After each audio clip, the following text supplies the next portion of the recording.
told me to get on record with you. And now you don't know what we're recording about. What is going on? Look, I just want to be your sister, Naomi. Stop. I don't know what this reference is. I'm sorry. My sister? My sister in what? Arms? There's very many people that I would contact if I needed to raise arms. And lovely, I don't think you're in the top 5 of that one. Really? Oh, no, I think that's a controversial choice in my opinion. Why not? Why? I want to know, genuinely, why wouldn't you call me if you need to raise arms? Because you're the voice of reason person. Am I? Yeah. Okay. So you'd call me, I'm the diplomat. I do think that. I think in the wars, when they come, I unfortunately would be the diplomat, and I don't know whether that'd be very useful for people when the water wars begin. Yeah. Water wars? They're coming. The water wars are coming. The water's running out. England is parched. There's droughts happening. Honey, it's all done. It's all over. And when that time comes, I guess after the fighting, you'll need someone to do the negotiations. But I think in the first rush, it's about protecting me for the future. So no problem. Thank you. I appreciate it. No, I do think that if I was going to do something impulsive and reckless, I imagine you'd always be going, Ashley, no. I would be the no. I'm very good at being like, go home. Yeah. Stay home. Have a bath instead. Yeah. How about that? How about take a breath and reconsider? Because I do think that we put a lot of energy into the world that is best served being thrust into us in our own. Sometimes I want to ride a bike off a ramp, okay? Me too, girl. Sometimes I want to go on a road trip. Sometimes I want to smash something or shake that ass. And then I went to London yesterday, and I went to go see Oh Mary, which I told you about a bit earlier. Yeah, it was good. It was fun. It was nice to go with a friend to the theatre. I need to go to the theatre more. But the amount of times I stood in front of that train and thought, this could be it. What if? What if I just do it? Oh, shit. I didn't, guys. It's called an impulsive thought. But we all have them. And intrusive thought. Thank you. We all have them. And I think vulnerability is about admitting that to each other. That is true. I would be lying if I said, look, every time I go on something tall, I don't go, that would be such a cool jump. I know. And look, as a girl who has done the suicidal ideation dance many a times, I can tell these days what is real and what is just my mind playing. When to worry and when to be like, girl, shut up. Yeah, I know. We should even I feel it's irresponsible of us to talk about this without putting like a helpline number in. Girl, help yourself. We all got Google. Just look it up. Why it gotta be me to do everything? No. I'm gonna be honest. Now, I'm a reality show girly, and you know this. I always find it really annoying when they have a serious talk and a conversation about a serious issue, and then they're just like, if you need help, please call this number. I'm just like, fuck you. I just don't think that does anything aside from making you feel better. This is not an anti-content warning kind of thing. I love a good content warning, but I do question, like, how helpful is that to people, really? What does it do aside from just soothe the ego of the person who's brought this conversation on? You know? My God. Okay. All right. So moving Too deep? Moving on. I'm not saying you're not allowed to hold your opinion. I am saying that it's so far from the first steps of this conversation that maybe this is not why we recorded today. Yeah, what were we talking about? Do you ever find suicide warnings really annoying? Come on, girls, come to the red table. Let's have a real conversation, okay? No, we were having a little, I don't want to say Marvel chatter. We're having comic books and nerd media chat. We thought, we might as well record this because you were telling me you're going today to see the Spiderman, aren't you? I am going today to see the Spiderman. The Spiderman, yes. No. What? How does it go? Oh my God. Spiderman. I forget how the song goes. But are you excited? Yeah, I am actually. I am. I've heard some good things. All of the people, and I've heard good things from people that I trust. Yeah, I tend to like the Spider-Man movies for the most part, like this MCU saga. So I'm like, oh, interested. Plus, we all have all the rumors about Jean Grey. I guess I have to go and engage. But a part of me with the whole general Marvel of it all, I'm losing interest at a rapid pace and rapidly. And I'm having a lot of, you know what? I was thinking of wait, how. actually, can we make that claim? Can we make that claim when they've just announced a new Black Panther? Can we? I can when they've also just cancelled Wonder Man. Personally. Yeah, a lot has been happening in the nerd read. I can also make that claim after SDCC and seeing the nothing that we got. You know, genuinely, I just think Marvel, I think is pretty indisputable, is going through a rough patch. But like, who's buying? Sorry, just on what you said, who's buying Venom? Show yourself. And look, I love Al Ewing. Somebody must be buying Venom. I love Al Ewing, but I don't give a fuck about any type of Venom. I don't care. Again, also, we just endured a Venom saga like fucking 3 years ago. It just happened. Leave us alone. I don't give a fuck about the King in Black. Who is Null? I don't care. Oh, it's a lot. And you know what? Actually, let's talk about characters that turn you off. Venom, I can just about tolerate. I think okay. I think the movies were fun because the movies had nothing to do with anything. And largely, that would have been a cool, stupid alien movie even if it had nothing to do with Venom. I've never watched it. It was a dumb alien movie that was quite fun. But Carnage specifically, chop, absolute chop. Like I can't tell you the way that I don't care. I can't tell you the way I don't care. I don't care what manner of knife, gun, filing cabinet you may come out of the tendrils of that creature. I'm not. I do not care. Like him, Cable, Carnage. I will also throw in, I don't like whenever we go into a place, I know you do, of Dracula. I don't care for that in my Marvel comics personally, but I know you really like what was it called? The Blood? I know you really love Blood Hunt, but to me, I was like, I enjoyed it, but for the most part, I do have this like chip on my shoulder whenever like a Dracula alternate pops up in Marvel comics. I'm just like, I don't want this. My blood sucking. This is why I don't care about Midnight as well, because like I don't care about blood sucking vampires. I don't give a fuck. I don't care if it's Jonathan Hickman. I don't give a fuck. I like that. I think Midnight, obviously, like Absolute is kicking Marvel off right now. Absolute is kicking Marvel's off. They managed to find another Batman.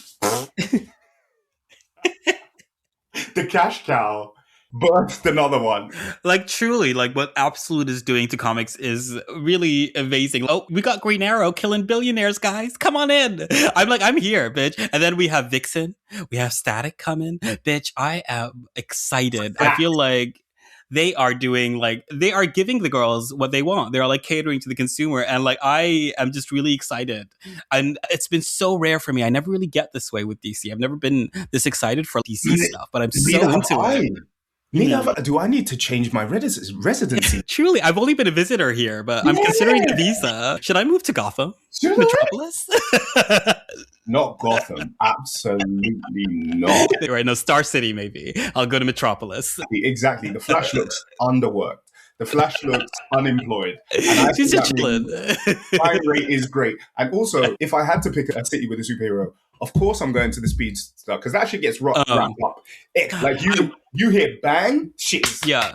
I would consider moving to like Boston where Wonder Woman is, because like there's magic stuff. I like magic stuff. Even if it means that I might turn into a frog for a couple of weeks. I like seeing, witchcraft is here. And that's fun to me. No, absolutely not. Because if an eldritch creature comes up out of the ground when I'm just trying to collect a bagel, I'm slapping everyone. I'm going to start swinging wildly. They're going to have two problems. Whatever the magic is, and then me. All of a sudden, it just turns into the fucking Odyssey, and you're like, no, not this. Not right now. I'm trying to go to the gym. Why am I fighting Medusa? Why is Medusa here? Exactly. But no, it's the one thing I think we can all agree on is that we would nuke Gotham. Enough. Guys, that's enough. I'd be like, nothing good happens there. Why are we still trying? this is very Lex Luthor of me, but like, I think you could place 2 or 3 of the right supervillains in Gotham, and it might sort it out. Which ones would you pick? Brainiac has to go there. Like, no, because I think Gotham is a scary, depressing place, and so people like Scarecrow, you don't want. You don't want him there because you're just exacerbating the problems of the area. But every time I see Gotham, it looks horrible. Okay, air quality, shit. I feel like where you're going with this. Just let Poison Ivy go in there for a few months. You just need to do like supervillain urban planning. Let who does earthquakes in DC? I guess Superman can just jump up and down a couple of times. You take one of your big hitters, right? Have a couple, go to where the abandoned factories are, have a fight there, quick demolition. You let Poison Ivy come in. Do a couple people die? Couple people die. But you get 6 great parks. You do. And you have an organic farm every weekend. It eats you, you eat it. It's great. I think it would be really beautiful. I agree. I think that if we're also thinking in terms of hope, because I think Batman is a depressing ass hero. You need someone who will inspire the girls a little bit, I think. Throw in Captain Marvel in there. Let him Shazam about. That kid, I think he has a good heart that Gotham needs. Yeah. Right? They need a vibe shift. Yeah, they don't need to be worshipping a vermin man and his fucking pigeon children. I'm saying, I just think aesthetically speaking, maybe we're manifesting something wrong in the city, right? Exactly. Yes. Give the girls some light. Put Stilt Man in there. Why not? Plastic Man. Plastic Man. Get the zingers in. Get the zinging girls in there. I love that you can really sense that we're like really like reaching around in our minds to be like a DC person. Yeah, DC person. Man is not a DC person. And also we're just like, this is not our backyard. We're like we said, we're like, we just moved recently. We're walking around. Ooh, the ghetto. No, the issue is that we left the ghetto, sis. We're with the Joneses now. That's the true. Absolutes are here. That's the thing, is the ghetto was there. The Absolutes are here. And I've been reading it and like... And even not the Absolutes, Zatanna. You put me on Zatanna and I have to read that properly. What do you think so far? I think it is gorgeous. I think it's luscious. I think it's funny. It's fourth wall breaking. It's interesting magic. I think that the thing that sometimes bores me about magic is that it doesn't feel like magic. It's just differently colored beams that people shoot at each other. And done badly, magic feels exactly like space stuff. Then it was a gadget. Which is why, like, actually, one of the things that I thought was best about, like, Fall of the whole goddamn thing. Fall of the X line. Fall of the X.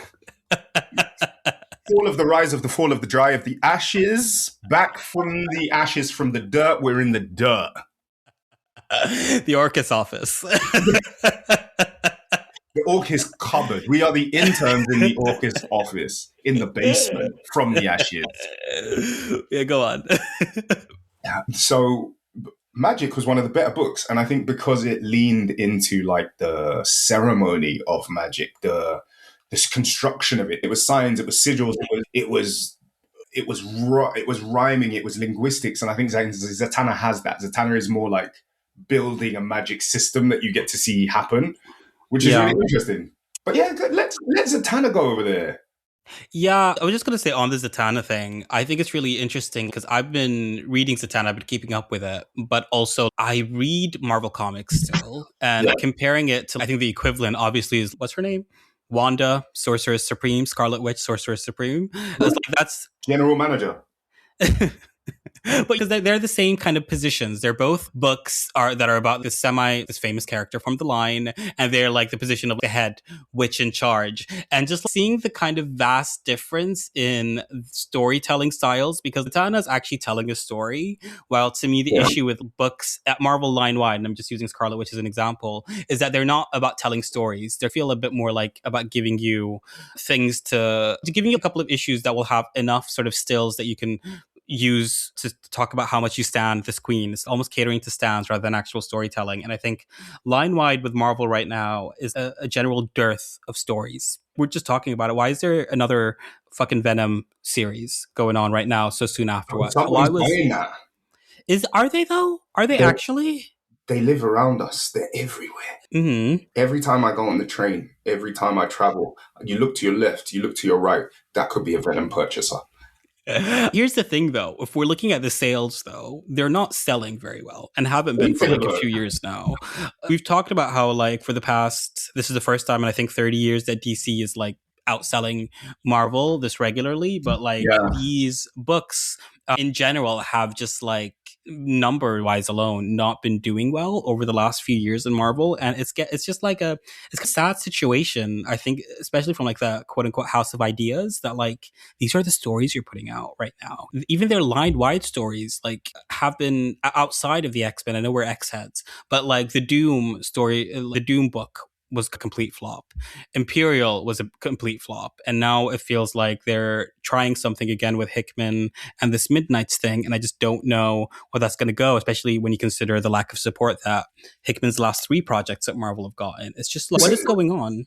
The thing is just that, to think what you want about Krakoa, yeah? And even I'm getting bored of saying it. But the point is, Krakoa was like a big swing. That was, let's change something. And I think when I look at Marvel Midnight and I look at DC Absolute, it looks like Marvel has, once again, like always, learnt the wrong fucking lesson. Absolute was like, what if the universe was darker? And I think, so I wrote a piece on my Patreon. If you want to go and sub to it, please do. Ash and patreon.com/Ash and podcast. It's right there for you. But I wrote a piece about the role of billionaires, that we know more billionaires, yeah? And I think in the heyday of comics, billionaire was like an aspirational thing, right? The halo of wealth wasn't as fucked up. There weren't like, you didn't have trillionaires. There were way fewer billionaires. So this idea of a billionaire that emerged during like the Reagan era, the sort of Thatcherite greed is good wealth times, right? Being rich meant that you succeeded. Being rich was like a sign of success, was a sign of smarts, because the capacity for exploitation wasn't as widespread. Now we know that if you're a billionaire, you just had to wring the blood out of millions of people to get there. And so I think there's less of like oh, that must mean you're a good, smart, great guy. That must mean you're one of the best of us. So like characters like Tony Stark, Oliver Queen, like Bruce Wayne, your billionaires, your hero billionaires. Like we started to go, you've got to do some nasty, fucked up shit to get and keep that money. And that became like the background hum of these characters now that we know billionaires and we fucking hate them. So it doesn't surprise me that in Absolute, the thing that they've stripped them of in part of their like dark but more relatable retelling is all the money and the status bit. Like, you're not a princess anymore. You're not a billionaire anymore. You're not this. You're like a person. I think there's also just a general thing in the Absolute line where, and when I'm like talking to my local comic book shop, who absolutely love the Absolute line or tell me about how well it's selling, the thing that they're really excited about is that they're like, oh, it feels like these are almost creator-owned books, because you could feel that the writers of these books are allowed to do what they want and are allowed to experiment. Let's line up these books side by side. We talked about Absolute Batman, which is about deconstructing Bruce in that way that you're talking about, taking away the billions, and also giving a reason for giving an origin story for all these villains that links to Bruce as well, and that you get to see their development, which I think is a really cool thing. Since I started reading it, I really love the way that they're all his family members in a way, turning into people who hate him. I just think that's a really cool inversion. But then it's the Krakoification of it. No more enemies. This stupid thing of me being this rich good one and you being the evil pawns. I think there's more like class solidarity. The people who I thought were my enemies are my family. And yeah. And then you look at, like you were saying, with Wonder Woman as well, like you're taking away the princess aspect of it. You're taking away the community aspect of it. And you're also making that kind of the point of it. Like they're making like an absolute Martian Manhunter, which is like a fucking experimental kind of, it's like a conversation about comics themselves. Like sorry? Acid. acid. Acid. It's an acid house, druggy kind of trip where it also feels like its own kind of insular world. I'm not that into the absolute Superman, but also it's like doing things very differently and like working with the mythos. Like I think it's like it feels like these creators have been given freedom to do whatever and then given a leash to continue building stuff. And I think that is just like really exciting. And like Marvel is so not doing that. I think they've, at the risk of us getting a bit, because sometimes we do this when we talk on our own and it's fun and it's light and it's quick, and then we hit record and we get a bit pretentious and a bit high-minded. Oh, wow. And calm down. We do. Not too much. We do. We do that. We do that. I'd like to keep a bit of the vibe that we have when we actually just talk off screen, not off screen. But you get what I mean. Do you know what I mean? When it's just me and you bullshitting. I don't even know if it, for me, it feels like you can challenge. We give you the freedom to challenge the status quos. Yeah? Like money is good. Like hell is bad. And I think so much as Black people, as people who are often cast and framed by popular narrative as quote unquote bad guys, when they go, oh, why do Black people relate to antagonists so much? It's because we get framed that way all the fucking time. Of course we've learned, of course marginalized people have learned to look past your easy bad guy label to actually see what's there. Because that's how I have to see me. I have to look past Black people as super predators and criminals in every news segment to see the humanity of these people, that all of the sheep around me are just going, oh, you told me they're bad, so they're bad. And I think like comics and Absolute has challenged that in a bit. Oh, you told me money was good? Because basically Absolute Superman is like a fucking anti-capitalist manifesto. Yeah. That was it. They gave all the corporations, all the shit that used to make Batman cool, they've been given to the villains. So Batman, remember when Batman did like Batman Incorporated? And he was like, my heroics everywhere. Now there's like a Lazarus Corporation and Ra's al Ghul runs it. But remember when 50 years ago, Ra's al Ghul was just like a suspiciously brown man who worked in the shadows and had a terrorist cell. And all of your heroes were like billionaires who had super corporations. And it's like, of course, at this time, we're going, really? But the lesson that I think Marvel learns that is shit is that it looked across to next door and it went, oh, everyone's just evil and everything's dark. That's what people like.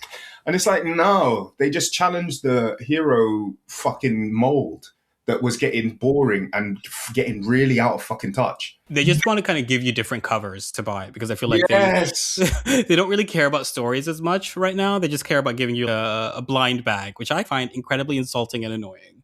I found it really fucking stupid that your whole fucking SCCC announcement was just a series of covers that are coming out. I don't care. I don't care. I don't give a fuck. I'm not sure I agree that they don't care about story because I think both of them have exactly the same limitations. As much as I like the Absolute, I think the Absolute is like it's a 20% difference. Do you know what I mean? I was more impressed by their launching of Static, by their launching of Vixen. Those are the things. Even the Clayface, they seem to be taking more punts. Do you know what I mean? But say more about the limitations, though. I don't understand that bit. I think both houses are chained by money and they can only really sell you 8 stories and they can change them as much as they can. But do you know what I mean? But it's the same cake with different frosting on it. And so Marvel just seems to want to change the stories less. I think Krakoa would be the biggest change they've made to an established property in a long time. And if they just, it's not like we need Krakoa back, and it's not like that everyone needs to be dark now, but just give us something different. Give us a new way in. Make it feel new again. Make it feel fresh again. Do you know what I mean? So here's the difference that I see. I think yeah, you're right that they don't want to change the brand too much because ultimately it's just about reputation management. But I think that I think that Marvel does that more intensely. I just don't see the characters advancing in any significant way or shifting in any significant way. While if you're looking at mainline DC, and I don't like this choice, but Wonder Woman just has a daughter, and that's a big part of her storyline that just happened within a couple of years. I think there's bigger shifts happening with the characters to try and develop them more in a way that I don't think Marvel is doing that. I don't think Marvel is. I don't think that's Marvel's priority at all. I think for them, I feel like they just want to keep them viable enough for Disney to maybe one day use for something, and to keep that baseline just completely there. And that is what I'm so disappointed by. I don't know, I just find it less. The problem, I was reading the X books and I was talking to you about it, like, the problem that I've had with the X books for a little bit, barring like, since Fall of the Ashes, barring what? Magic was pretty good. I liked Magic. NYX was good. I like that. What, the Jubilee book, actually, it's kicked off quite interestingly. What else? Is there another good one I'm missing? I like Jed McKay's X-Men for what it is, but I don't think it's a... I think I said this to you before, that I think that like all the issues I have with that book, I don't think are Jed's fault, but I think Jed is doing the best he can under harsh conditions. Oh yeah. 3K, the KKK, who is actually mutants. It's actually mutants. Yeah. Do you know what? We were recording. When we recorded with Jackson, and I listened to the episode back, and one of the things that Jackson said was, he was like, "Oh, I love an Age of Apocalypse story because that's where you can really see mutants cut loose." And I was like, you know what? You're fucking right. Mutants are always allowed to exert the most force and brutality, but only against other mutants. Okay. Do you know what I mean? Like the assimilationist, the bullshit human first politic that they have a lot of the time means that, yeah, they're doing respectability politics when humans are around. So you can't kill them. You can't throw them off a fucking building. You can't toss them into the solar system. But come up against a horseman, come up against a Sabretooth, come up against one of your own that isn't acting in line with respectability politics, and you can push brutality on them. 100%. Do you know what I mean? Like, yeah. It's like the bonnet conversation. I won't raise my voice to a white person, but if I see you wearing a bonnet at work, I'll drop kick you into the meeting room. I'm just trying to... Yeah, no, I agree with you. I'm trying to connect it to the book. So how does that relate to Jed? I just think that, again, bad guys, mutants are their own worst enemies. Is the story. Is a story you're tired of. Yeah. With the X-Men. I get it. I agree with you. I can't disagree on that at all. I like the storyline of evil Hank McCoy. I think that his art interests me. When is he going to get the dye job? I saw a picture of Hank McCoy looking all white, top to bottom, and I said, "Yes, it's time for you to do that." I'm sick of it. Don't ever tell me Stars and Garters again. Yeah, bleach it. I know. Can you imagine how long it takes for Hank McCoy to bleach that whole body white? But yes, no, I do enjoy that storyline. I also like the storyline of old Hank back dealing with the fact that he becomes a piece of shit very quickly. I find that really compelling and interesting. But I also get people who say, I don't care about this. You're still doing the same thing. Because you're right. But this is what I'm talking about. I think that is the restriction that is over them. No, mutants must only fight mutants because mutants are the bad guys. I think, so, to me, that's the fucking frustration part of it, that I'm just like, why are we doing this over and over again? Why isn't it them fighting the humans? Why isn't the humans the villains? And it's because we're doing this fucking respectability bullshit that you're talking about. Yeah. And it's like, and I get it. I agree with it. It's just that maybe it's also, this is something you've told me as well months ago. And I keep thinking about it. How you're like, when you've been eating shit for breakfast, when someone hands you a piece of toast, you'd be like, that's great. And this is a nice piece of toast. It's nice, it's crispy, but I've been eating shit for the past 6 months. So I don't really have a good judger of whether, you know what I mean? Yeah, I'm just happy to not be eating crap. Yeah, like that's what it is. It's the crumbs thing. After you're starving, they can feed you crumbs. And I think like people's taste, your taste is fluid. When there's loads and loads of great quality, your taste levels go up, and then things get boring. And that's one of the things. Like so many of the books that I read now in Marvel are just a bit boring.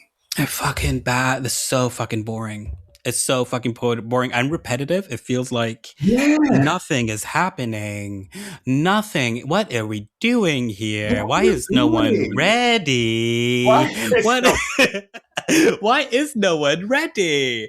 And I'm sorry, I am not excited about this new Yost book. Are you?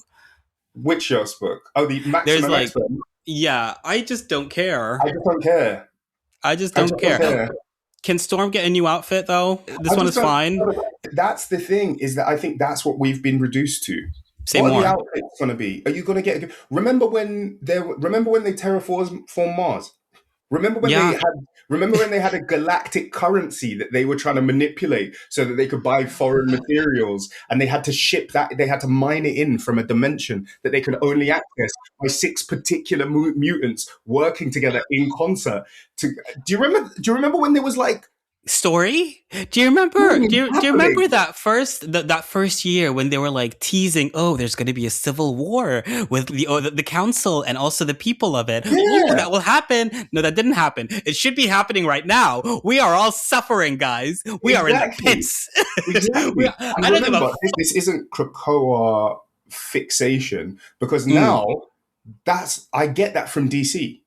I jump over and I'm like, fucking hell. So this is like Green Arrow is like a zombie ex-billionaire taking revenge on being a class traitor zombie billionaire. Yeah. What? And then you've got like Superman, who's best friends with an AI and is like a working class kid with PTSD who's trying to take down Amazon. Like, You got Stephanie Williams on Vixen coming. Anthony Williams is about to be on Vixen. Like, Ziglar is about to have static saying nigga I every other mean, panel. it's gonna be so Please. much fun. It's gonna be so good. And they're ongoings as well. It's not 5 issues cap. It's not 5 issues and we're done. We're gonna wrap it up. No, Yes. we're gonna get fucking ongoings. It's gonna keep going as long as we keep it going. And we're Yes. gonna keep this one fucking going. You hear me, blacks? Look, listen, you're all you fucking blurs. You're gonna buy every fucking one of these issues. You're gonna go to your comic book store and request it. You're gonna say, I'm gonna buy this one and the one after it too. Okay? You're gonna keep these going for the next 5 years. They better get to 50, or I swear to fucking God. You were saying something about the blacks that I'm not sure I want to continue. Yeah, the blacks, you better be buying this, bitch. You fucking bitch. You better get out there and shake your ass. It's proper. You hear me? We are family. And when I call you, And Raquel, you better take that fucking jacket off. Raquel, Jesus.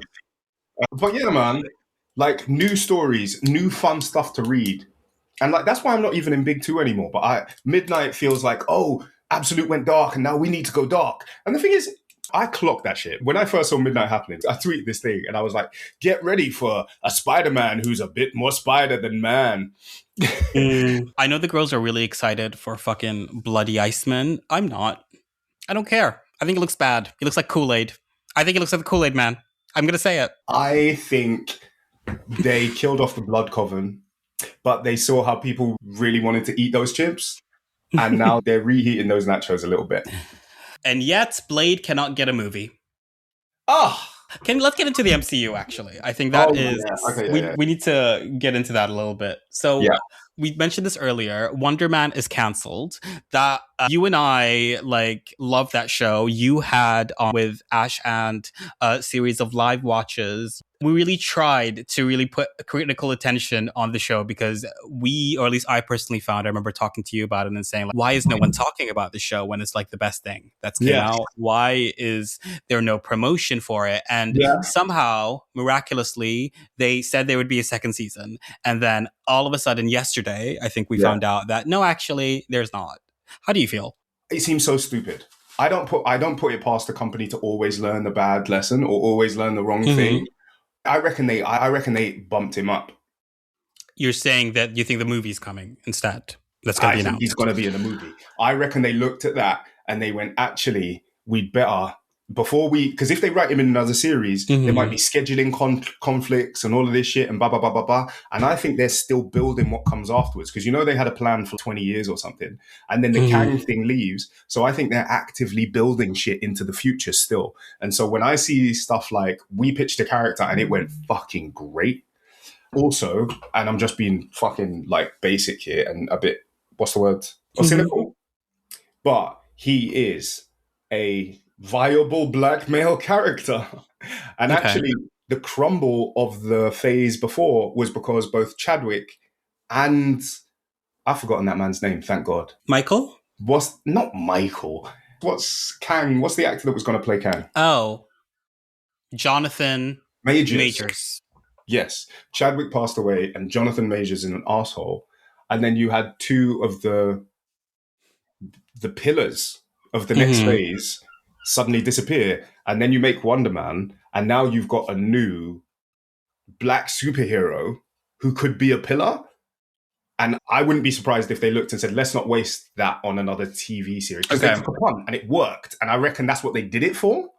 Okay. Okay.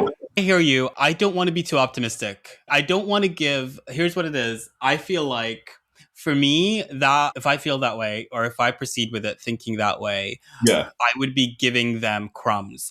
I'm done with giving Marvel crumbs. I think actually where I'm at the moment, you said something earlier about how you think they're in a building phase. And I'm just like, yeah, that's fine. I need the bricks to be good, personally. You know what I mean? And I feel like and this is something I've been trying to hold on to as we've been talking about X-Men 97 and trying to remind myself of it a lot, is that there are things I find frustrating, but I often find myself in the position being like, let's wait till the end of the series to see how it goes. But actually, no, I'm getting this now. This is the episode that I have now, and this is what's frustrating me. And I'm just like, and this is what's happening now. I don't want to assume or imagine things because I feel like I don't want to placate myself and keep me from giving them the harsh criticism that I feel like they deserve. And I feel like the situation that we're in right now is that you keep canceling these black shows, these black characters. Someone made a post, I think it was Omar Holman, who was saying Marvel only wants rich niggas. That's it. You're only going to get fucking T'Challa, and that's it. Everything else that they've announced, like we had a Midnight Angel show that was announced. Blade, y'all have been working on for the past 5 years. You can't get that on the fucking air. And yeah, now you've just announced Ghost Rider with Ryan Gosling. We're getting another fucking lineup of a bunch of white men in Doomsday. That's going to be the thrust of that for the thrust of your promotion for the next 2 years. I'm just like, no, I don't care if you have a movie lined up. That should have been with the announcement if you wanted me to be okay with it. Because at the moment, what I am looking at is just a general fucking dearth of investment in black. Most people don't realize how much their personal information is being bought and sold every day. Data brokers are making billions, pulling details about you from public records and the internet, and then packaging and selling it, usually without your consent. That's how your information lands in the hands of scammers, spammers, even stalkers. It's why you get endless robocalls and why ads seem to follow you everywhere. That's where Aura comes in. Aura actively removes your data from broker sites and keeps it off. They also instantly alert you if your information shows up in a breach or on the dark web. But Aura goes beyond data protection. With one app, you get a VPN, antivirus, password manager, spam call protection, dark web monitoring, and even up to $5 million in identity theft insurance, all backed by 24/7 US-based fraud support. Other companies might sell just credit monitoring or just a VPN. Aura gives you all of it, together, at the same price competitors charge for just one service. Start your free trial today at aura.com/remove. Protect yourself now at aura.com/remove. Stories, black people, black talent. And okay, great. I'm glad you announced the Black Panther 3, but okay, so I'm going to have to wait till 2028 to feel good or to feel like I'm being represented. And the stories that also, he just got a fucking Emmy nomination. But like, you know what? 90% of the time we are right, but then 10% of the time we look foolish. And I'm thinking particularly, you know, that the DC, what was it, DC So White thing? Yeah. I think 90% of the time we were 100% right. People were doing a tally of the last time there had been a black-led ongoing, main universe ongoing at DC, and it was getting into the thousands, and that is insane. And then there was a boycott that happened as the contracts were being signed with Cody and Stephanie. You know what I mean? Now, when you know how long these things take to go from pitching to this to that, that was in the works. And so it's and not let's like be honest, we knew about it. We did. Where? We did. Because we did. We knew that something was happening in the background and that there was like rumors of Stephanie working on something. And we did know about it. And I think that's... We heard about it. We heard echoes of it, which is why I wasn't out there, because people were calling for the thing that was coming. But at the same time, one, you're right. I don't give any company, like, I don't think they're doing things for us. I don't think they've got our best interests at heart. I think they're about the money. I think they're about the reputation, and I think they're about not looking shit. So I think that Wonder Man is 10 times more likely. Why? One, because it was well received. Two, because it was well received by white institutions, an Emmy nomination. And three, because DC has just released a bunch of black-led books. And I think Marvel won't want to look bad in the light of that by doing it. And so, do you know what I mean? I'm looking at it And I'm going, yes, say the thing because it's fucking true. They have shafted a lot of black projects. Mm-hmm. And I'm also waiting for the one where they go, see? Yeah. You know Yeah. what I mean? I think this might be it. I think this is the one where they go, see? Like I said, I hope you're completely right. I really do. I think that would be great if it's a situation. I'm distrustful. And also, I think that they deserve the heat They regardless. And that's also how I felt about the DC So White thing, which I was like, oh yeah, I knew this was happening. But also, y'all are completely right. Like you were saying, it's been almost thousands of days. Give them heat. I was like, fuck it. I'm not going to partake because I know something's happening, but go for it. I hope that what this does is bumps their salary. Yeah. But like, that's where I am with it right now. And I'm a bit just like, fuck you guys. I don't give a fuck. With Marvel right now. I mean, like, you better fucking serve. And this is why I don't want to see Spider-Man. This is why I'm resisting going to see Spider-Man, even though I probably should. But I'm waiting for you to tell me that I need to go see it. Go and see that movie. You know you're going to see it. I know. You can see it now and actually have a good time. Or you can read everybody else's opinions, read 16 spoilers, and then go and see it when you know what the fuck is going to happen and have a mid-time because none of it surprises you. You know you're going to go see it anyway. But to be honest, I'm not a person for who spoilers ruins things. It really doesn't ruin things for me. I like it. I usually like knowing something's going to happen and seeing how it happens. But it's very... That's a trauma thing, babe. You say that, and you might be right, honestly. But also, I think it's a film student thing because I spend a lot of my time learning how to just sit there and analyze the movie. And so sometimes knowing things, I've had to rewatch movies so many times that spoilers have kind of become a dead thing to me. I don't care too much, but you're right. Maybe it would be nice to be surprised. I don't know. I don't give a fuck. I don't give a fuck. That's what the episode's going to be called. I don't give a fuck. But yeah, so there is that. What else is happening in the nerd sphere that we've not touched on? The Avatar movie. Oh yes. I want to go and see Have you watched it? Movie. No. Have you seen it? I want to go and see it. Ooh, it's so good. I love it. I did, yes. I didn't know you were such an Avatar fan, to be honest. I love Avatar. Tell me more. Tell me about this love. When did it start? I watched them when they first came out. I thought it was one of the most... I thought it was... Do you know how hard it is to tell a story that goes on that long and never have it be boring? Yeah, it was just a lovely... It never got stale. It never ran stale. It never once ran stale. I love that. And then Korra came back and I thought it was different. That's what I mean. Some people say they don't like Korra. And honestly, I don't care. I agree with you. As soon as you do that, you just disappear from me. Thank you. Same thing. Thank you. Because I'm always just... I am suspicious of you now. It just is. I'm just like, I don't trust you now. And I actually sometimes feel resentment about people who have no taste or are trapped. Do you know those people who are trapped in like static behavior? You get one thing that you like and you only ever want that again. Do you know those rats, when they give rats like the little sugar pellet? Yeah. And Scan nonsense. It presses the button, it wants the sugar pellet. Presses the button, it wants the sugar pellet. It's like just things change, right? Yeah. So nonsense. Yeah, you're right. Go on. Sorry. It's also like the homogeneity and like the lack of curiosity that comes with just being a nerd and a fan of something sometimes. And I feel that urge in myself, particularly around the Krakoa thing. Do you know what I mean? There was a long time, there was like a year afterwards where I was like, I just want Krakoa back. And I was like, fuck, I'm being the guy. Yeah. Do you know what I mean? I was like, actually, no, that was great. That meal was great. I don't have to have it again. I just want something that tastes as good, but different. So now I'm out looking for different. And I think Korra was that. She came and the tone of it was different. The error of it was different. The stresses were different. It was a whole different personality type. And people kept comparing it to the old thing. And I was like, yeah, but the strength of the premise is good enough that the protagonist can change. Yeah. No, I really like Korra specifically because it was very different. I watched them all in a row, and I watched them after everything came out, just probably a few years ago for the first time. And I remember really enjoying the different flavor because it felt, now we're dealing with what is an avatar when they're a woman, when they are actually have a lot of stuff opposing them for that reason, but also they're in a different world. I really enjoyed that aspect of it. I think you're completely right. It's that kind of Star Wars fan thing where it's just, who's this black lady?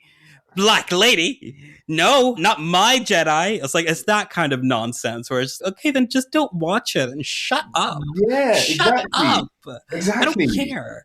I am, that said, the trailer for the Seven Heavens show, Yeah. the animation style is so different that I am a bit taken aback by it. It looks different to me. It does. It's simpler. It's more childish. My Adventures with Superman, Mhm. Ultron, the Thundercats thing, Yeah. all of them look the same. And It's going to end up that there are only 3 types of animation, like the sort of big round Family Guy-ish animation that you get with, and then the weird ugly animation that you get with, what's that show about the scientist and his little nephew? Rick and Morty. Rick and Morty, the most obnoxious libertarians that you've ever met. You've got the Family Guy mold, the Rick and Morty mold, and My Adventures with Superman mold. And I like My Adventures with Superman. I think that's a great show. I really enjoy it. But you're right. You've not watched it? No. Oh, are you a Superman person? Not traditional Superman. Okay. No. I really love Superman. I don't know why. I think the days of us aspiring to and looking up to a powerful white man are gone. And I think I respect that. I understand. To me, it's I watched the Adventures of Superman, you know, when the Batman series era with the DC cartoons. Yeah. I, for some reason, watched the Superman cartoon first and more. It was on TV more for me. And so it's a very core thing for me. And it takes me to a place of childhood idealism that sometimes if I want to turn my brain off, I will just put on a Superman thing and be like, that goodness is good and we could all be heroes. But then the minute I close it, I'm just like, yeah, no, white men are bad. White men are evil. No, it's not even white men. It's just you can see the ideals and the beliefs that Superman was built on. And it was that idea, and it loops us back to that billionaire thing, where it was that idea of we'll all be saved when the right white man gets absolute power, he will save us all. And that's the sort of idolatry that leads people to really kiss the ass of people like Elon Musk. Because people are like, he could save the world. And I'm like, Superman schema, bro. These people are not coming to save us. Absolute power concentrated in any one person is not where we should be looking for our savior to come from. I hear you. I think I just simply don't apply it to the real world just to feel better. To me, it's just a fantasy story. I try, and I think there are certain categories of shows where I just cannot probe into this too deeply. Otherwise, it will ruin it for me. And I think that is because that is what happens to me with Superman, in particular with Batman. Let's go all day. Let's talk about that bill. Let me see I want Freedom of Request Act. I want to see your records. I want to see who built that car. That's what I want to see. But, no, truly. But no, I would say watch My Adventures with Superman, mainly because they're also doing a Green Lantern show and it seems like it's going to be a franchise thing. And I like it. I like it enough that I think it's enjoyable. How did I get on that? But yes, there's like styles of animation that I don't love. And that's what I love. I feel like also Avatar has a very specific style seeing that shift, it's going to be weird. But the movie's great. You're going to love the movie. It felt like a step towards more like anime-ish in the frames. Yeah, definitely. And when I was talking about those 3 that I was talking about, I was talking like Western animation. Do you know what I mean? Yeah. Anime has its own subcategories and things like that. So I definitely am not trying to collapse anime into that. But no, there are like very specific modes in Western animation. Also, there's like the Pixar, big head, big eyes bullshit. Yes, which is like, yeah. I would even class like have you ever seen those shows? There's one about what is it? I didn't want to say Family Guy when I said it. There's another one. There's one about park rangers. There's one about all these people that live in a hotel, in a haunted hotel, like that animation style. Yeah, no, I know exactly what you're talking about. It's like, I know the shows you're talking about as well, but I can't think of them. They're like shows that just pop in and then disappear because they're usually one season. But there's also Solar Opposites like that. No, Solar Opposites I would put with the Rick and Morty world. Yeah. Anybody with a scribbled pupil, that is one of the most disgusting things that I've ever seen done. Why would they do that to us? But no, I get what you're saying. It's like the American Dad. It's a weird thing. It's usually like the adult animation category. Yes, generic adult animation mode 1. is like the haunted hotel look, and then mode 2 is the Rick and Morty look, and then you've got the kids animation mode 1, which is like She-Ra, My Adventures with Superman. Do you know what I mean? That sort of Ultron. And Ultron is another good one. And I would say that one is almost like an extension of. Do you remember like the style of like Young Avengers? Not Young Avengers. Excuse me. What am I thinking of? It was a DC TV show where it was like Young Justice, like that Young Justice kind of American animation that I think today you can see like Invincible has that style as well. Yeah, it feels like right, and I think those are like somehow related. Though Invincible also like Jesus Christ, can we hire one more person to animate? Just like one. We just need one more frame rate. Just one more frame rate. Like one. I watched that shit in double speed and it still looks like it's moving like molasses. It is not good, sisters. And this is also what I worry for X-Men 97 is that eventually it will turn into that the more that they're pumping them out, because fucking hell. I don't like that show. They only had one good season and I get angry every time I see it dominating the nerd timeline again. Enough. There's a lot going on. Oh, have you seen the other things in Midnight? Because we've only talked about the X-Men thing. But the bit that I'm actually excited to read is the Fantastic Four one. Oh, I've literally not looked that deeply into any of it because it just doesn't interest me. Spooky, ooky horror world. I just feel like, okay, girl, whatever. It just feels like a what if world. It's very spooky, ooky holidays, and isn't it? It's very that. It's very that to me. I'm just like, all right, whatever. It's the Dracula problem. I just don't care. Actually, I know what I wanted to talk to you about. Have you heard about what? So you're just not into monsters at all? Not really. No, not really. I think it's just like sometimes I need like something else. I've been watching The Interview with the Vampire and I enjoy that, but that's like gay monsters and love. Fucking, I need something else. I need it to be like fucking annoying quote unquote prestige horror for it to be a monster world. But on that note, I wanted to ask you, have you been plugged into this Children of Shadow and Bone mess that's been happening? Oh, yes. I wanted to ask you, number one, can you give a little explainer for the listener because they might not know? Children of Blood and Bone. Tomi, are you Dami?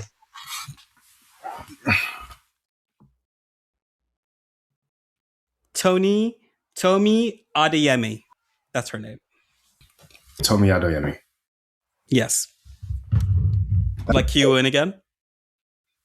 No, and stop talking for the listener. Just talk to me. But I'm a professional. Stop it. Fine. This will be a drop call. Fine. What do you mean? I'm publishing it. You're publishing it? Yeah.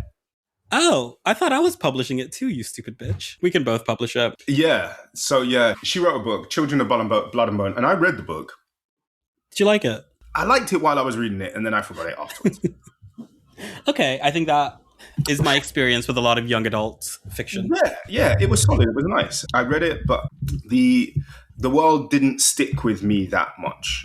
Uh-huh. Do you know what I mean? But then, like I said, like you just said, I totally agree with you. There's a lot of YA that is that. Yeah. You know what I mean? Sometimes it's got great character work. And I remember the characters more than I remember the world building of it. But if you talk about like the Poppy Wars. So the Poppy Wars had a great world building. Some of the character work was a bit looser. I remember the main character. But yeah, there's loads of sort of fantasy stuff that I read. Oh, I read This Is How You Lose at the Time War. That stuck in my mind. There's certain books that you read them and they imprint in your mind quite strongly. And Children of Blood and Bone was good. And I think it will probably benefit from an adaptation. But Tomi was super, I'm involved and this is great. And it's got an all-star cast. And it looked like typical sort of honeymoon period stuff. You know what I mean? Your first book adaptation, everything's amazing, everything's big and everything's shiny. And it looked like she was reading the company line. And now she's just, I hate it. I hate them all. I never want to speak about this fucking book again. Don't even look. Don't even look at the blood or the bone. Don't talk to me about the blood or the bone. Did you see the video she put up? Where she said not a lot of anything. She just looked at the camera very sadly and She said, didn't even look at the camera. oh, she was just like, there's a lot that's been happening that I know you've been hearing about, and I'm going to say it all. And it's just very sad. And yeah, that was it. And it's okay. Oh. I found out exactly. That was my exact reaction, being like, huh? What is going on? Say what you're saying. Say it. Say their names. Say their name. It's very annoying to me. Yeah, to be honest, the trailer came out as well recently, and it feels like she's responding or making a statement every single time, obviously, that this is going to press or reacting to it. That is what it is, and we don't actually know what's happening. It's all been like being handled very vaguely. What we do know is that she is a screenwriter on this. I know also the general story of the publishing timeline, or not the publishing, excuse me, the optioning of the book. I think, because if I remember, I think that it was optioned and then there was let go, and then she got like another deal with Paramount, which is what she's talking about as being the issue. And so they did this adaptation. Yeah, we don't fucking know what's happening, except that she seems to be unhappy with it, but also it doesn't look that good to me. I'm sorry, it doesn't. Listen. It looks like Wakanda too. Why are we at Wakanda again? No, come on now.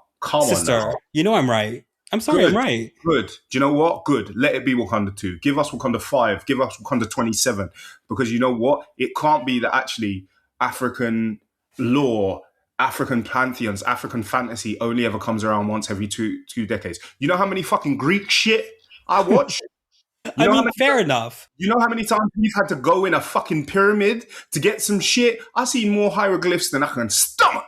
Okay, I get that. I respect that. But also, but then I threw an African country under the bus. So actually, do you know what? Because Egypt it is fine.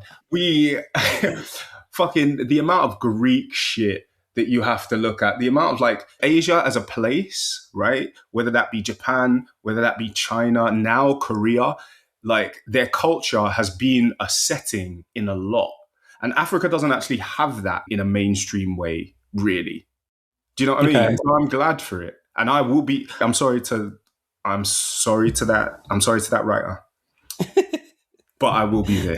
Yeah, with my opinions about adaptation, I think that adaptations that change things from the source usually are better, because sometimes we need to change things from the source to make them work. I think some of the changes that we know were made that have caused a lot of controversy, like the casting of like Amandla, is like a bit iffy, but she loves nothing more than to take like a dark, even like a brown skinned girl's role, and she does love to do that. And I'm going to put it out here right now. Amandla Steinberg feels like a bad seed on this earth. I'm not gonna probe that. I'm just gonna I'm not engaging in the libelous statement. What I am saying, however, is that there was a lot of issues with that, and that made me feel iffy about it to begin with. But that said, it can only be so many problems around you until people start going, maybe the grandma's the baby. Do you know what I mean? You wanted to do the hate you give, yeah? Mm-hmm. You wanted to be Nazi, collaborate, sleeping with Nazis. You want to be bridging the divide. There's loads of people who I think naturally have a place on a very black cast. Mm-hmm. Amandla Steinberg would be bottom of the list. I don't necessarily disagree. What I do find an issue is that, like, why is the writer of the show, not the script writer of this, and also the author of this book, like, posting screenshots of their private conversations? I feel like I think that's a bit out of order. Even not knowing what happened is just not something that I think is appropriate to do, especially if you're going to be this vague about your issue with it. All that aside, I don't think that trailer looked very good. It did not move me. It might just be because it's like first trailer, but I found something. The thing is, as I was watching it, I could hear the studio note being like, be more Wakanda. And that I find an issue with, and I don't like. About her posting the screenshots, if I'm honest, she's Nigerian, and that is the most Nigerian thing that you can do. She is moving in a very Nigerian way, which I find deeply entertaining. And I think actually, as much as she, what's it called? The Streisand effect? I think the more that she tells people that she never wants to see this movie and it should not be connected with her, this is better press than you could have ever given us. I feel like she wants press, though. Yeah. You could have just not said anything. Do you know what I mean? Yeah. She could have just gone absolutely silent. But her coming out and waging war against her own creation is giving it more. It's camp. It's camp. It is camp. It's camp. And she will always be famous in my book for that. Yeah. It turns out you are a great writer, sis. Have you tried a reality TV show pitch? No, you're right. It is camp, but I just don't respect it. It's camp, but I simply find it distasteful. But I am a different kind of auntie from a different part of the continent, and that's okay. And ultimately, I just don't feel compelled to watch this movie so far. I'm going to need, because I just don't think it looks that interesting so far. She disowned her children in public, and I think that's very funny. I'm hoping it gets messier. I want to see, I'm sure she's gearing up for a big interview somewhere, and I cannot, girly, when I tell you I'm going to read that line by line as a bedtime 100%. Story, I cannot wait. Come on, Rolling Stone, Vanity Fair, you better be in her DMs. What? 100%. I just turned on the TV by accident. 100%. And she needs to get paid 3 times. I'm sure she's getting a box. That's why she's telling people you should still go to the movie, because she's getting a cut of the box office. I'm sure she must. She got paid for the book. She's going to get paid for the adaptation. She's probably going to get a little bit of a cut of the proceeds, and then she's going to make another book about this. She's going to write another book about this. You have to write an expose. And I respect somebody who can get paid 4 times for the same shit. Honestly, yeah, I would love that if she just had like a fuck a mandala, and here's why. Yeah. In 600 pages. Exactly. Great. I think make the argument, because none of us like that girl anyway. Exactly. We ain't that fussed. I'm not here about to white knight for a mandala Stanberg. Right. I just refuse to. I don't care. The next book should be Children of Light and Bright. And that's when I want to see you really put belt to ass. I think the third one should be Children of Yellowbone. Children of Yellow and Bone. No children of Red and Bone. Also, why did we have to put Beyonce in the trailer? Could we not have chosen another Beyonce song? Why is it energy? Didn't really work. The song did not really work, but the fight choreography does look good, and the set design does look good. The set look good, so it does. The set looks good. It does have the costume problem that I usually find with the Avatar stuff, where it feels like Netflix costuming. Where's the wear? Where's the tear? I need to see things that look like they've been lived in. It's just a bit too bright and clean to me. It looks like. Also, even me with a relatively middling knowledge of Pan-African design. Mm-hmm. Can tell that they've just thrown some shit together. Like, when I watched the trailer, the thing that struck me was I was like, this is a Black diaspora movie. I don't think this is meant for continental Africans, actually. I think this is meant to speak to the imagination of an Africa from somebody removed from it. Because it just feels like a bit like of an amalgamation of stuff. Yeah. You know how like Black Panther was that? Like, and at least I think they showed a little bit more respect by having distinct design things that happened in different tribes. Mm-hmm. Do you know what I mean? So the Jabari had particular design markers, and like only one tribe had like, the lip discs and things like that. But when I saw Children of Blood and Bone, you just had neck rings and this and that, and that's Kenyan, that's Nigerian, that's Ethiopian. Just all thrown together. That's what I take issue with. That's like really popped up to me, being like, it just feels a bit like haphazard randomness. It feels like Africana, not Africa. This time for Africana. Honestly, that should have been the theme song. Yes, I didn't need to hear. Why choose that song and then keep replaying the part where she tells you to go on mute, but you don't. She told you 3 times and no one went on mute. I was just like, I am confusion. America, explain. Unfortunately, Beyonce is more famous than your movie. And what you don't want to do is upstage yourself in your own shit. I know. You could have at least gone for a song from the African album. Do you remember when Beyonce was African? Let's do that. Why are we doing this? Wait, wasn't Power on the... No, it was Energy. Oh, sorry, Energy. Yeah. It was Energy. Oh, yeah, no, that was Renaissance. Yeah. Oh, yeah, it's confusion. Just like odd choices. It would have been funny if they did American Requiem instead. No, you know what? In a way, I think thematically that makes a lot of sense. It would make sense. It would work. No. The fact that they chose a Black American sound for what is meant to be a film rooted in Africa. Yeah. Where's Ayra Star? Where's Thames? Where's WizKid? Sudan archives. You got the girls are out here doing the things. Where's Joe Boy? Give us. Yeah. Where's Rima? Give us something. No, you'd be glad that you got Beyonce. Rema.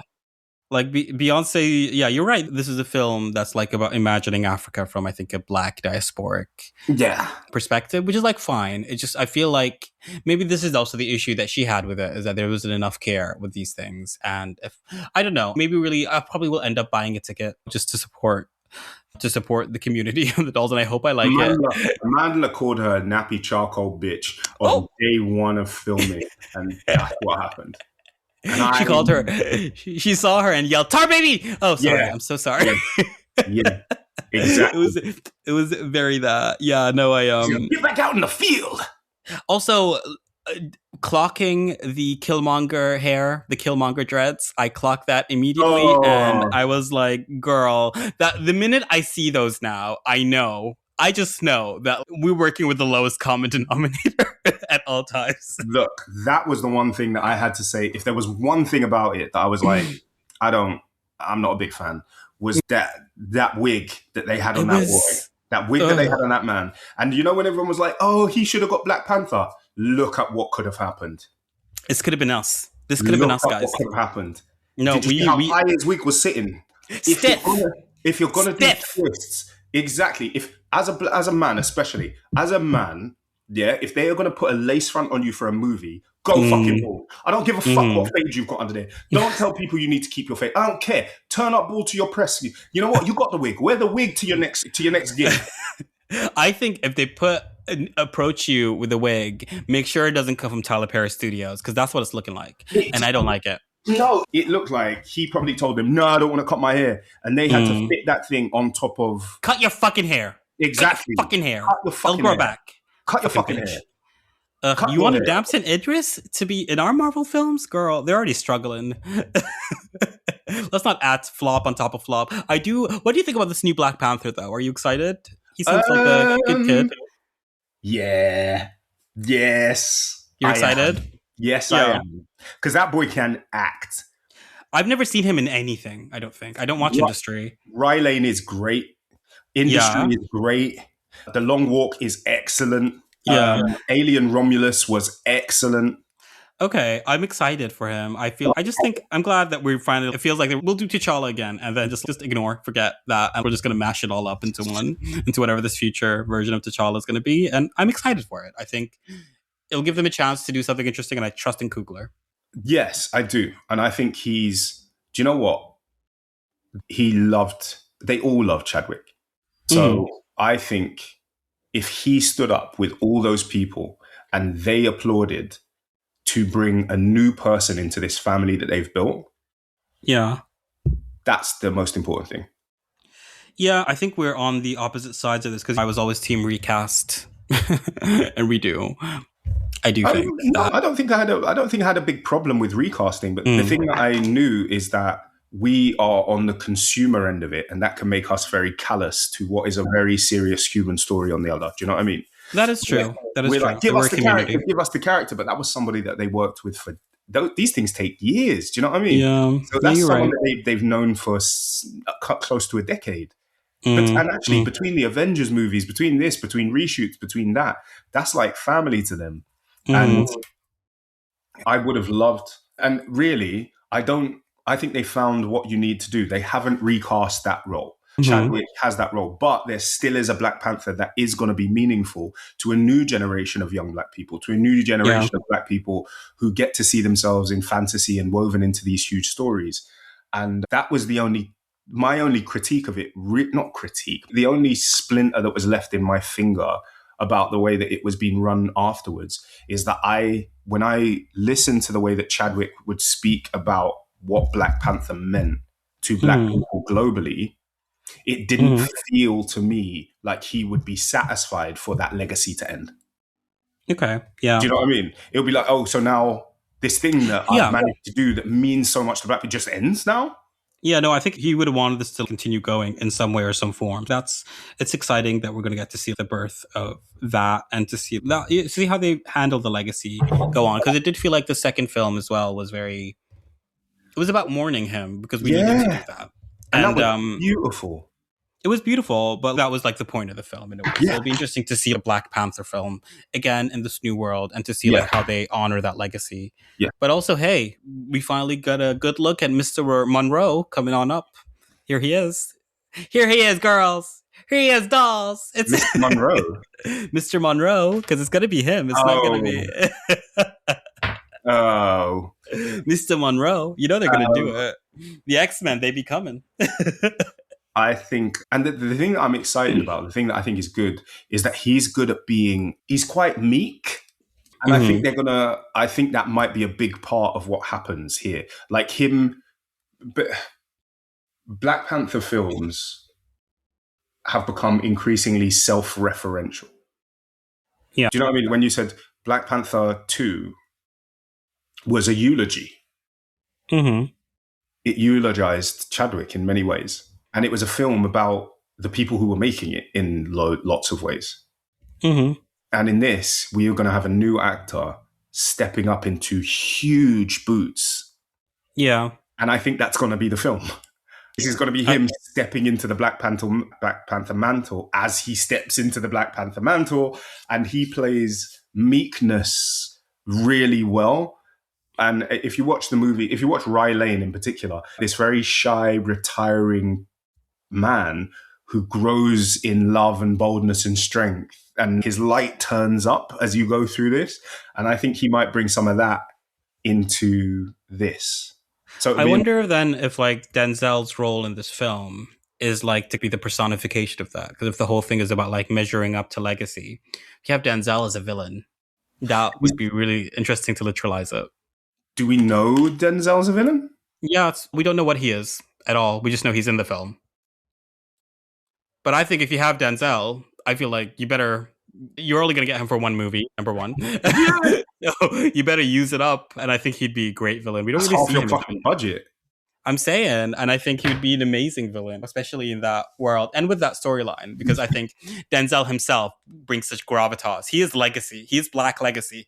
I think Black American legacy in film fortified. So having that be where you test your spurs, if you will, or you sharpen your claws, I think that could be really cool. And also I would love to see Denzel play a villain, because I didn't watch that Gladiator movie too, and I don't intend to, and I would like him to get another shot at it. It might be time. Yes. Okay, doll, is there anything we skipped? Because I need to have lunch soon, so let's round us off. You're like, and we're done. And we're soon. Yes, and it's now 2:30, and I need to be in central London for High Five to go and see Spiderman. But the bitches spoiled it for me. They spoiled it for me. I know who Sadie Sink is. Who spoiled it for you? The faggot. Stephen Lacy? No. I'm sorry, like, one messy gay brought another messy gay's messy business to the fucking internet. They were like, look, Steve is such a messy faggot and he just spilled who Jean was. And I was like, and you are a messy faggot who just spilled who Jean was by spilling what Stacey did. Well done. Mean, but isn't he the one? But I don't know. Was that a proper spoiler? Because had he watched the film? I don't know. Did he watch the film? The piss take was that I got spoiled not by what Steve Lacy said, but by the text of the tweet about it. And that was so stupid. I was like, why would you just show us the video, man? And if you go, Steve Lacy has just spoiled Spider-Man, I can choose to watch the video or not. Is it a spoiler? We've been talking about it for the past 3 months. That Sadie Sink is X. And I was like, great. But we've been talking about it for the last 6 months, guys. We knew. Didn't we know? Was it a secret? Is it a spoiler? This is what I'm saying. If we knew, I don't blame him that much. He's a little faggot. He's fagging around, but who knows? Should maybe stop saying this. Saying what? Do I say faggot that much? I say it a lot. I love saying it. And you're not going to stop me. Just letting you know. Letting you know. I'm going to keep going. I literally did. Because honestly, I could feel that you were gearing up to call me it if I tried. Yeah. I was. Yeah, you were locked and I loaded. was. I felt the danger. You're like, I'm just going to agree with my sister and I'm going to wish for the best. And on that note, shall we sign off, my love? Say bye, faggot. Bye. Fucking phone. Don't call me that. Bye. Bye. Most people don't realize how much their personal information is being bought and sold every day. Data brokers are making billions pulling details about you from public records and the internet, and then packaging and selling it, usually without your consent. That's how your information lands in the hands of scammers, spammers, even stalkers. It's why you get endless robocalls and why ads seem to follow you everywhere. That's where Aura comes in. Aura actively removes your data from broker sites and keeps it off. They also instantly alert you if your information shows up in a breach or on the dark web. But Aura goes beyond data protection. With one app, you get a VPN, antivirus, password manager, spam call protection, dark web monitoring, and even up to $5 million in identity theft insurance, all backed by 24/7 US-based fraud support. Other companies might sell just credit monitoring or just a VPN. Aura gives you all of it, together, at the same price competitors charge for just one service. Start your free trial today at aura.com/remove. Protect yourself now at aura.com/remove.